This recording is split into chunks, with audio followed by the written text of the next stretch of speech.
Hi guys, this is the third time I'm doing this video because both of them overran like crazy. So, you know that feeling when you get as a crafter and which you, I mean I do consider myself a relatively mature crafter. I've been doing this for like 5 years. And 5 years? I take it back, probably 8. um, and um, and you reach a point like you have all these supplies and then you don't know what to do with them. So I think this is one of those really dangerous places when a crafter reaches into that sort of realm. You have all these tools and mediums and all this stuff and you can't make a project. And this usually happens like after like a major project and you kind of like think you finish using all your juice in your brain.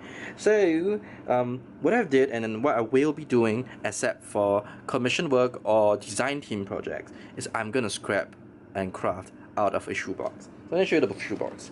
Ta-da! It's crazy load of stuff.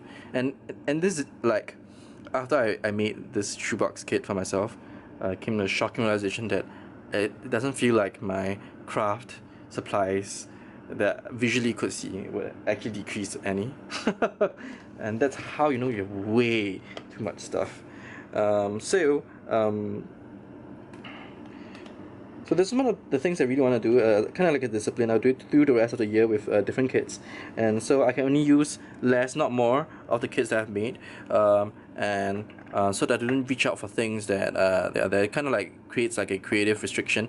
At the same time, it helps me see what the things I actually don't really need, and I need to like get rid like for more than half of the things in my scrap room, which is hopefully what I'll do. Yay for sustainable crafting. Okay, so this is a paper. This is from first editions paper from Man-Made, which is I think a 2014 paper collection. Really old but really cool patterns. So these are specialty papers. These are specialty papers, gonna run them through relatively quickly because the first time I did the video was way too long.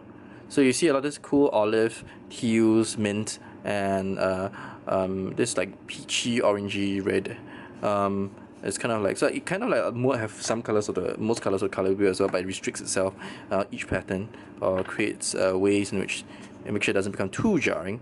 But regardless, the patterns are very tense, but they're really pretty. And this is usually not the kind of projects that I would do. I'm more like a grunge rather than a retro sort of person, but I think this is like a great way to challenge myself. For the next 2 to 3 months, I'll be scrapping out from this. So one of the things that I realized about the paper collection is that it has a lot of dense patterns, and that has a drawback, which is that it's very difficult to match stuff with it. So one of the things that I'm going to do is I'm going to reach out into my coordinations, craft core cardstocks from I think it's Tim Holtz, and I went to reach out to get some cardstock. So these are, I cut them down 6x6, and they were originally 12x12. You get like this is actually grey, and then the picture's kind of a little bit like a white, but technically not. It's like a pale grey, and got both like this regular one as well as the one that's crackled. More fun for all of us. Some American Craft cardstocks, olive, grey, and black. That's grey, I assure you. I think the camera lighting that's giving like different color. These are actually origami papers from Daiso. They're really cool. Look at that. Leather paper. So they give you a cool vintage sort of paper, which kind of like hopefully balances out the very retro sort of look. Loads and loads of cardstock. So I actually did restrict my substrate as well. So which is in the base that I'm working on. So cardstocks for cards, canvas sticker backs. Craft cardstocks, white cardstocks. These are actually pre-folded cards. 2 chipboards, which I intend to use for the cover for a mini album then.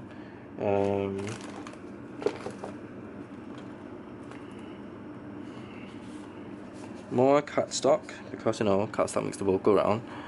For American crafts, these are 8x8. Some from the Earthworms collection and some from the whites. Some papers, some of these papers are from Kate's Papery, which is like a shop down at Soho in New York, which I went there when I went to US for a little while, for fun, for holiday.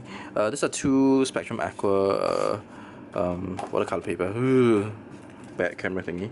And these are like the cool specialty papers from, they're like a little bit texture, a little bit fun. The camera's not going to pick that up, but this is like really cool papers from there. Some papers, once again, to give some monochromatic themes. These are from the DCWV's Essential paper collection. They're really thin, but it's really helpful, especially when you want to like introduce more monochromatic sort of prints into your project.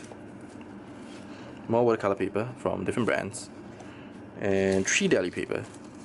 So I even restricted like the things that I'll be using for like my mixed media projects. On top of that, I also have some craft cardstock, and this is A4. You can use that to make my mini albums, like the backing for them. Through this, I'll be hoping also to do a tutorial on how I do like my base for my mini albums that I have. A couple of them are on sale on my blog, so you can scroll to like the previous video just to see the link to the listings. Oops. Okay. A couple of things I restricted myself to. I also had 2 watercolor panels and 1 kind of like a oil painting canvas. It's a bit stained, right? Oh well. Happy problem. Okay, let's talk about the stamps. Quick play. So, 3 stamp collections, one from Flower Garden, Cityscapes, and Ponderings, all from Stampers Anonymous, all from Tim Holtz. So this is thematic. This is for the words, because you do need kind of like bold words once in a while to make cards and stuff. And this for like when I want to create new focal points. I've made my embellishment pack a little bit simpler and having less stuff. So when you restrict your creativity, you actually become more creative. Or rather, when you restrict, like give boundaries to your creativity. This is, yes, I even restricted the thinlets that I get to use. So these are mostly from like Sizzix, here and there, like Christmas collection. These are from the French General stamps, because I do intend to use one of the label stamps, which is this one from French General from Sizzix. Some tags. This are from Bo Bunny, tabs and tickets, and this is from Prima. One more stamp set. This is from Lawn Fawn, which is Let's Bouquet. So I can think of like cool things you can do with circles, because circles does a lot of cool things, right? And they have all these words and things, which is very useful.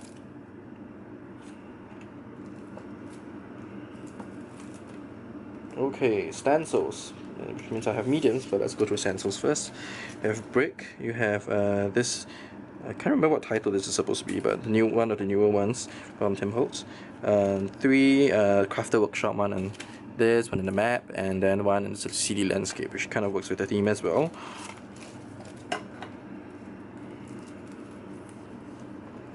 Try about my big arm there. So I have my like scissors, penknife, white gel pen, and the black one is actually football. These are my 2 favorite pens from opposing colors, which are the most important pens ever to own. Write it down. Signal Broad white pen, which is this one.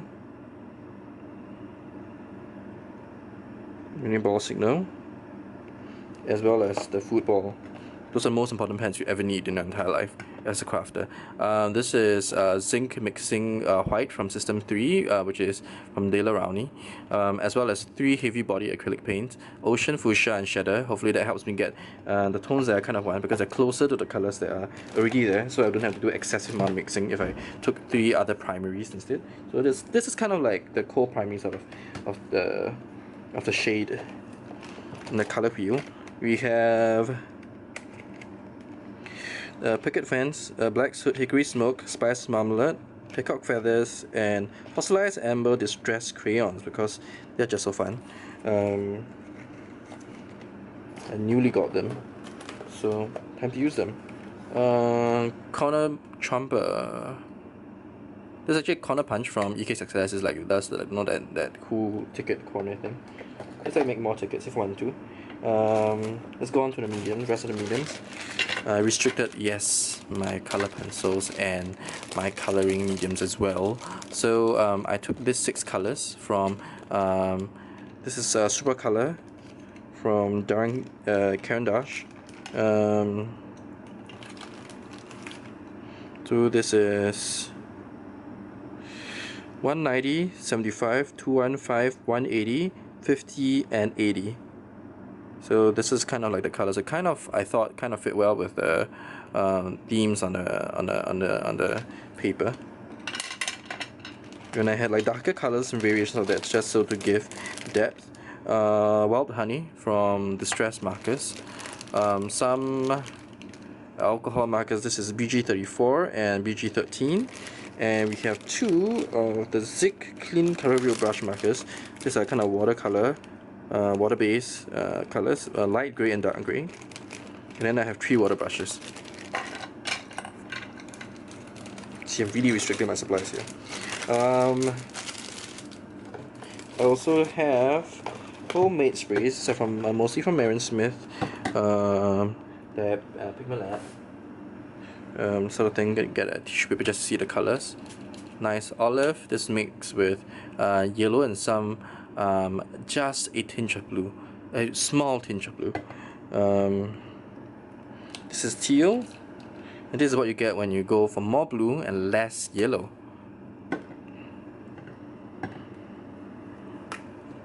You have this nice reddish orange. This comes from 2 red, 2 yellow. And this is, even though it seems like nothing, I did something that kind of like was dullish in its shade. So this is kind of like a, this is actually crushed with a little bit of yellow, just a small tad of yellow, but yellow base. But it's actually just crushed pigment powder and get like this nice shimmery thing. And so that's how I made my sprays. It will last forever. Distressing tool, distress foam. So I kind of mounted on like a small piece of wood. It's for yellow, and so I'm gonna use it for both my walnut stain as well as my wild honey, which is in a mini distress pad. Simply because I don't use that much of wild honey. I use like vintage paper more. 2 Brutus Monroe's chalk ink, which I'm dying to try. So this is in Sage and Sea. It's kind of like both the olive as well as that cool blue. Versamark.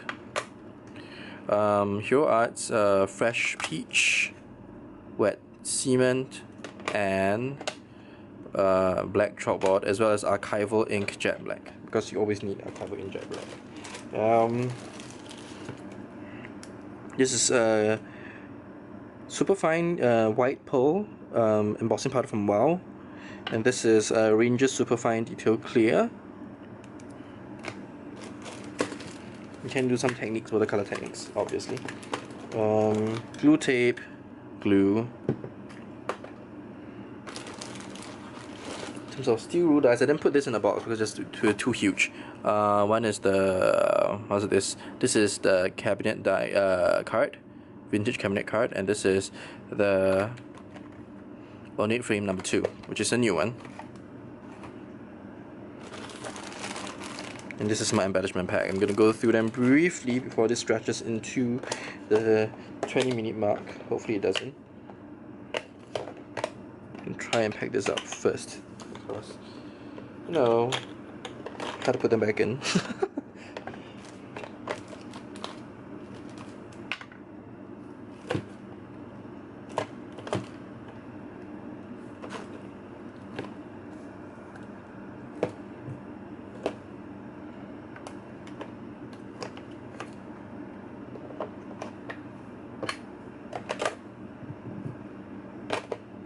Okay, moving this through quickly, let's go to the tapes first.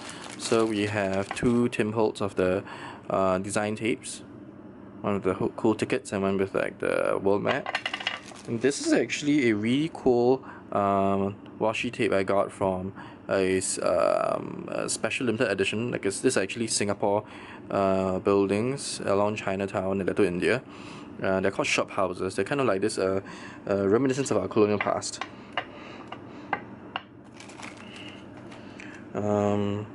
Whoops. Have this some little nice little sequins, and this is really funny because now, like when I buy my sequins, I separate them all. Even if they are in a mixed pack, I separate them all. And then when I do my own kit, I put them all back into a pack. I'm crazy. Some tiny little stuff. So these are like keys. Oh, these are really fun. I just want to show some of these. These are poppies. They bought some time ago from Art Friend. They're plastic, but they're really cool. Look at that. How cool is that? Okay, so anyway, some of this, I don't know what you call this, plastic pop-up things. Some Tim Holtz stuff, brads and whatnot. The brads are really important because I do have some metallic fixtures as well. Eyelets.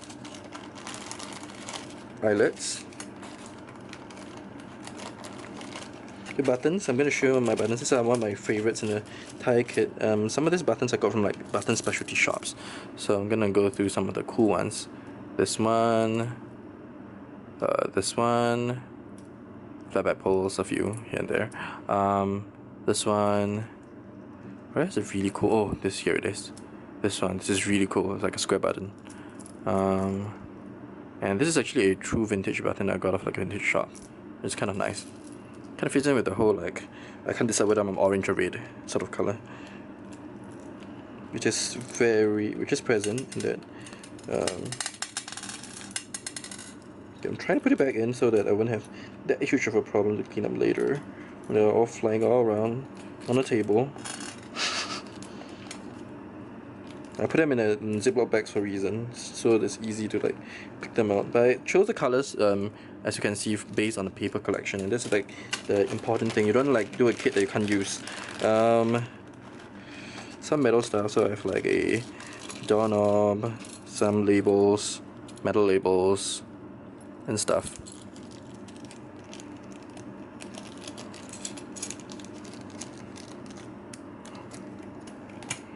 Okay. Butterflies, leaves, wood cutouts. Some of this die cuts out from, I think this is, I can't remember which brand this is from. I think it's Cosmo Cricket, but I could be wrong. Some metal embellishments, ephemeras, butterflies, leftover alphabets from Tim Holtz.